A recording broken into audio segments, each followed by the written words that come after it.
What's the biggest mistake, Danny, poor negotiators make in real estate? You know, when you see some of your... Okay, they get excited. Yeah. And the buyer can see it. They almost, their eyes change. What do you think people say about Hazewinkle brand when you're not there? What's the yeah. Do you know what? I don't care.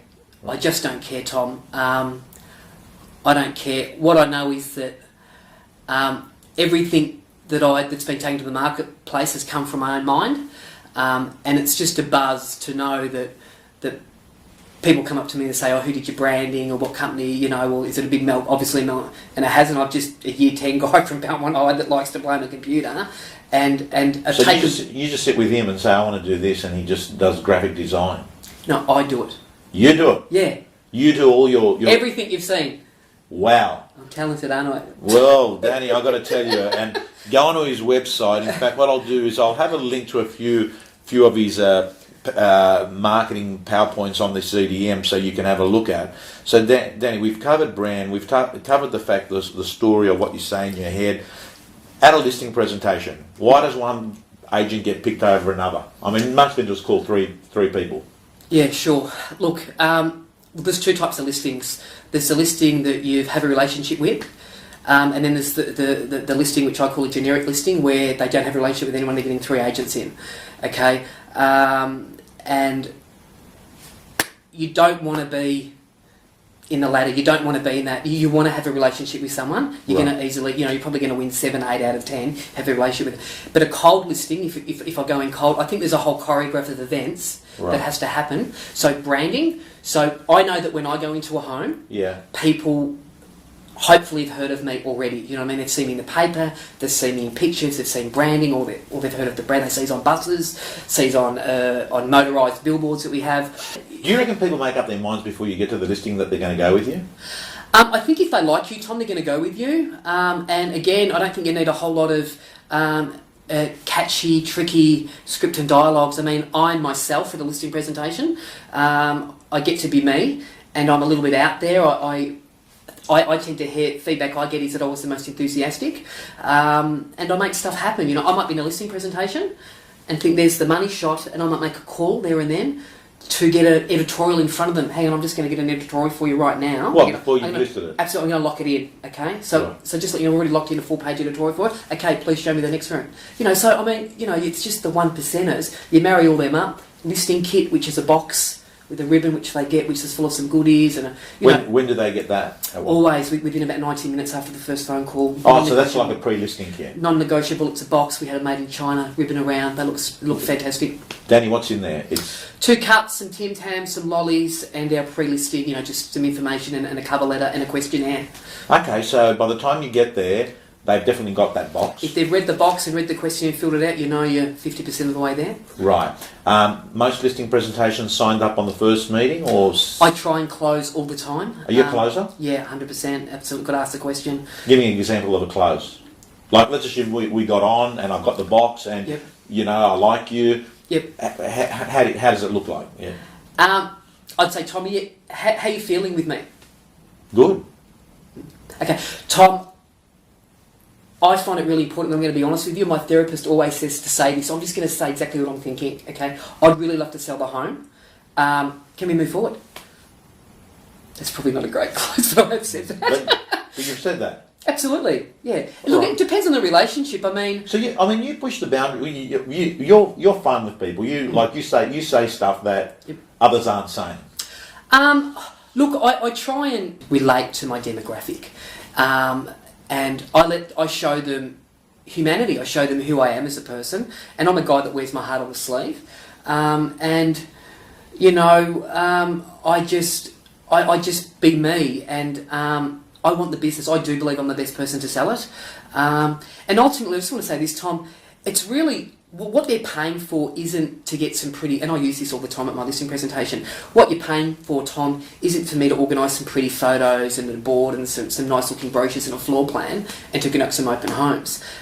We'll do that, we all do that. What you're ultimately paying for is that when I'm sitting at this kitchen table with a potential buyer of this property that wants to buy it, and I know, Tom, that you're happy with 340, and you guys have, you're going to travel around Australia. This is you're going to sell the home, everything, and they're at 340, and I push the envelope. I say it's not going to happen, guys. You need to be at 355. Or I try and get them up, and they say, well, we only can come to 344. Okay, well, will you give me 347 500? We'll go to 347. Okay, great, sign it off, then go back. That's all you're paying for, that bit of negotiation. And if you sell your vendor out there, I don't think... So that's by the way, that's absolutely gold, because what you're doing is you're articulating the real value proposition. Absolutely. And when you're at a listing presentation, if you can explain this and articulate this clearly to your potential vendor, you will win the business. So if I can show them how I can get more money... So you role play at a listing presentation? I role play all the time in front of them with my PA. So I'll say to Grace, we're going to role play, and she knows exactly, and we role play it. So, and I show them what they're going to get, because I tell them this is what you're going to pay you 10 grand for. None of this other stuff, that'll happen, photos and all that stuff. So you'll have your PA at the listing presentation? Always. Okay, and you'll do a role play. Can we do it for our viewers? Can we do a role play? Okay, so let's pre-frame the setting. It's a price guide of, you tell me. 380 to 420. 380 to 420, okay, and I like the home. Yep. And I'm at an open for inspection, yep. And I come up to you and say, Danny, I noticed, we're interested. I noticed you got a price guide here of 380 to 420. Yep. So I would probably interrupt you there, right. And I would say, yes, Tom, that's correct. So I'll start to manage you straight away, and I'd say this to you because I want to get your expectation up, because you're probably thinking you give me a low offer. So I'd say this to you, Tom. Tom, just to let you know, we've got a lot of interest. It's great that you're considering making an offer, if you are, which you are. Yeah. Just to let you know, we've had significant interest on the property already. We've got a couple back from Melbourne for the second time. I believe this property will be sold in the next 24 hours. If you're serious about buying this property, you're going to need to be in the middle, if not the top end of the range, Tom. Okay, so I'll leave that. How's that sounding? Yeah. So a mistake that agents make is they get an offer, and they might get a low offer of 370, and they say these words: thank you for the offer, I'll submit that to the vendor, get back to you. What they've done is they've just given that purchaser hope. Do you think how hard is it going to get them from... It's going to be hard to get them from 370 to 400, isn't it? Oh, I reckon it's going to be... They'll go from 370 to 375. Yeah, and it goes on and on and on, back and forth, where if you offered me 370, so offer me 370... 370. It's not going to happen, Tom. 380? Not going to happen. So will they take 390? I don't know. I'd like to see it 395. We'll put 395 in writing. I'll have an answer for you, at 5:30. I might push a little bit harder. The point that you're saying is, Danny, that you'll educate them right at the start, yes. And then even when you get an offer, you'll actually try and push them up there and then at the start of the negotiation, not a day later. Absolutely. I think like a lot of agents, you do a lot of negotiation before you actually tell the vendor. I think that's what we're paid to do, Tom. I don't think we're really paid to do a whole lot more. Right. Report back to your vendor and sell a house at the highest possible What's the biggest mistake, Danny, poor negotiators make in real estate? When you see some of your... Okay, they get excited. Yeah. And the buyer can see it. They almost... Their eyes change. It's like, you've given me the magic figure of... the vendor says he wants 400. Yeah. So it's on the market 300. You give me 400. The vendor wants... And they can read it. And instead of saying, listen... And it came too easily. Like sometimes when you get an offer, when it comes too easily, and yourself, it doesn't sit right, and you sell it, but you think, well, maybe if you just said, sorry, that's not going to happen. But if you give me 410,000, I will not come back to you again, and I will bat hard for you. So you're nearly getting close to full price now, and they give you 410 because you're saying you're not going to come back to them, you're not going to harass them anymore. But let them know that it is your job to negotiate. And sometimes they get annoyed, but I say, listen, if I sell your home, I'm going to be doing exactly the same thing. Okay, gold. Negotiation is something that's going to separate you in this world that is putting every agent into the commodity dungeon. And I've got to tell you, this guy is one of the best in the business. He's one of the best in the business. And I want to know, what advice would you be giving yourself after 10 years experience? Day one in real estate. Database management. And what's that mean to you? What's database management? Okay, so if I collected every time I sold someone a house, and I'm sure a lot of people are guilty of this, I know I am, if I kept their name and number and sent them anniversary cards and had done that for the last 10 years, look, I guess I changed roles. I went into business ownership, so I stepped out of selling. That's, to me, the most paramount thing, your database is. So it's collecting information. and then managing that information. And it's 8 or 9 points of contact as you become. Make them a friend, make them anything. But if you're going there in cold, that you've got such an advantage if you know them. So your whole idea of real estate, Danny, is become someone's agent before they need an agent. So when they need an agent, you're on their shopping list. Yeah, look, that's the ideal. I mean, we all have that ideal. I mean, referral and being known, it's so powerful. It beats.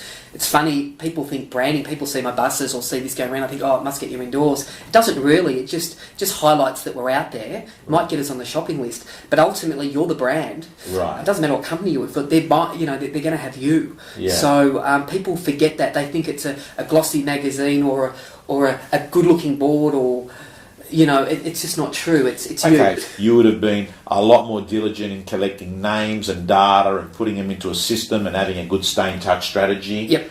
What would I do differently? I probably would have spent more time with my family. I've always been. I like holidays and I've always had trips away. But I guess I became obsessed with winning. Right. And I've forgotten about things that are important to me, like my kids, and so I would, I can't change it, but I just, I got caught up in being someone in real estate and forgetting about what's truly important. And my kid said to me, Harry said to me once, that before we got divorced, my son, he said, "Dad, you used to be in real estate to earn money for us." And he said, "Dad, you earn lots of money. We're living in a very expensive home and Porsche in the driveway, boats, Harleys, you name it, we had it." And he said to me, "But what are you doing it now for?" And I couldn't really answer that because it wasn't for the money anymore. It was just for the drive to prove to be something. I'm still that person today, but it's more refined. It's nearly 42. You sort of mature, I think, and you find out what's important. Okay. I've got to tell you, the one thing that you'll notice about Danny Hayes is that he shows vulnerability and he shows that he's real. And that's an attractive quality. People like that. And I think, Danny, today, you've been very raw. You've been very real the way we finish off this interview, basically saying that there's been a price that you had to pay for success in real estate. Absolutely. But for 7 or 8 years, everything I touched was turned to gold, and I've had to, I've just had to make changes, and I feel great. I feel, more instead of, that energy. A guy said to me once, one of the top trainers said, "Danny, you're like Farlet. You've got a big ticker." Yeah. But eventually, once you get rid of all that energy, you just want systems and processes because it wears out. It wears you down. Yeah. So that's where you're heading. That's where I'm heading, 100%. So moving from an energy-driven to a process-driven business and not 100%. Trying to have the highs and lows. 100%. Without the emotion, without the anxiety. There's always going to be emotion, but without the anxiety. Right. Okay, guys and girls, Danny Hayes, go onto his website and you can find out more about him. Danny, thank you so much. No, it's Tom. Pleasure. Much appreciated. Thank you. Hi, guys and girls. This is just a quick value-add video that I wanted to provide to all the people that I connect with. And it's called Transforming Rituals. These are a set of behaviors that I've incorporated in my own life and people that I work with. So we're talking about something that is evidence-based. I can speak from a position of authority. They work and they help you have a world-class real estate life. So I want to share with you, there's about 7 or 8 things that will have a profound impact on you. Number one, many of you have heard it, and I'll say it again, get up early. Join that 5 a.m. club. Get up nice and early is a great opportunity for you to train, to plan your day, to feed your mind, to do your meditation, to read a book, to listen to an audio book. It is a great time for you to watch YouTube videos that get you into peak fitness. You see, the way you start your day is generally the way your day unfolds. So join that 5 a.m. club. Number 2 is exercise. There is now clear research that shows that the value of exercise equals, if not better, the feeling you get from antidepressants. It is a no-brainer. It will make you feel good. It will make you feel very happy as well because of the endorphins. It'll make you look good because we know the importance exercise has to weight management. We also know that exercise itself is going to increase your energy. Opposite to what a lot of people think is it gets you tired. No, it doesn't get you tired. It increases the energy that you have. So I'm going to urge you, exercise is a non-negotiable to do, ideally done in the mornings. The third one is your to-do list. Make sure you walk into your office with a clearly defined idea of what you're going to do. Full stop. Because if you don't have a plan, you may be living someone else's plan. And it might not be a fantastic plan. So a to-do list. The fourth thing is the gratitude question. Have an attitude of gratitude and begin every day asking, what's great in my life? That question alone will get you into a state of being grateful, being thankful for the fact that you're waking up and you've got clean water, living in a great country, living the opportunity to make $1 million in gross commission income by doing a fantastic, remarkable job for your clients. The next thing is make sure by 10 a.m. every day, you have gone through your 10 lead generation calls. Call it 10 before 10. Speak to 10 people before 10 a.m. every day. That ritual alone is 50 people a week, 200 people a month. 200 people a month works out to being 2,000 people a year. The little things matter. The next thing is a not to-do list. Generally speaking, you know there are 3 or 4 things that if you do them, they actually get you away from peak performance. Examples could be if you're hanging around at midnight, 1 o'clock surfing the net, or drinking alcohol weeknights, or walking in without your to-do list. These are things that are your non-negotiables, should not be doing, because they are disablers and we're looking for enablers. And then, of course, crucial conversations, those daily crucial conversations, those conversations that matter, they count. Why is it that real estate agents have a tendency to say to themselves in the car what they should have said to the vendor at that vendor meeting?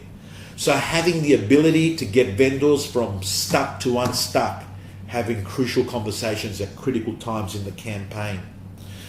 I'd also like to tell you another thing that is going to help you as a ritual in your life is daily learning.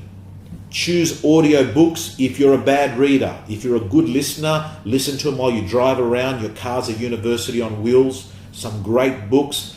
Some of the great artists at the moment that have written excellent content, material, intellectual property that you can gain for $10 from iTunes. Wayne Dyer, Robin Sharma, of course Brian Tracy, Anthony Robbins. I could name them for half an hour. YouTubes, if you're a visual person, so you've got YouTubes, you've got audio books from iTunes, you've got books from bookstores, the library, but grow your mind. Once the mind is stretched, it never returns to its original state. And finally, surround yourself with winners. Surround yourself with people that are getting the results and having the behavior that you need to have to get their results, because you will mirror the people around you. So I hope this has been a very useful video. I'd like to remind you that training, whether it's on a video or at a seminar, is empty without courage and action. Courage to be prepared to be temporary incompetent, going from the comfort zone of what you already do that you're madly in love with and moving to the new world. Because I want to remind you, you're in love with what you're doing at the moment, but what got you here won't get you there. See you next time.